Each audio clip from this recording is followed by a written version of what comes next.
Midnite Cafe originally was thought up by a guy called Pete Vole, and he had the first phase of Midnite Cafe at the old Pizza Runners on Cobra Street, and then the second stage was with Naomi Nash, and her and the team took it to Macquarie Street next to Video Easy, and it was there for a number of years and ran more regularly.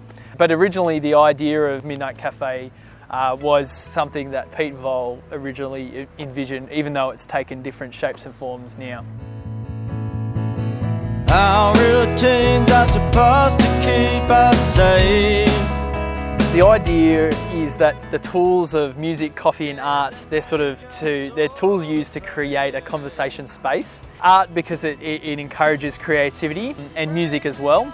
And it's to create that atmosphere and that ambient environment where conversation can happen really naturally. So there's this idea of a third space, which is by a guy called Oldenburg. Basically your first place is your home, your second space is work.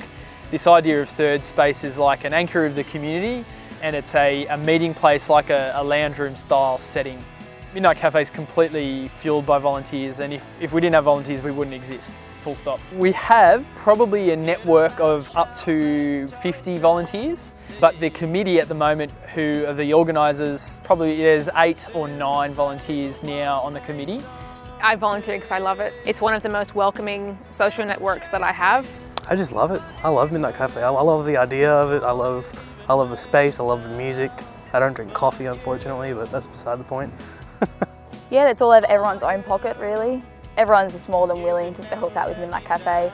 I've actually had a few people that don't come to Midnite Cafe because they can't make it for some specific reason, but they'll actually come and they'll make biscuits or make cakes and then give them to us to sell, which is really lovely because they're still helping out and they're a big part of Midnite Cafe. Cafe is more than just family friendly, it is family, and for me that's actually a pretty big thing because I don't have any family in Dubbo. All of mine live in Sydney, Newcastle, Tamworth and all the way up to northern Queensland. So I'm kind of here on my own. Cafe's kind of taken on that position of a surrogate family for me. Yeah, as a local artist, Midnite Cafe has given me a platform that I would never have been able to find anywhere else. It's been an invaluable place to try new material and see how that's received, and probably led to me playing a lot more of my own music because I feel comfortable doing that in that environment.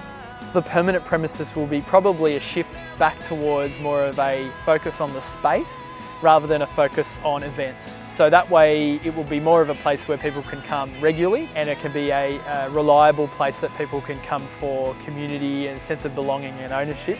It will be a place where people can come and bring their laptop and connect to the internet and play board games and do all sorts of different workshops. And basically the sky's the limit. We'll run all sorts of stuff from within the hall, which is going to be great.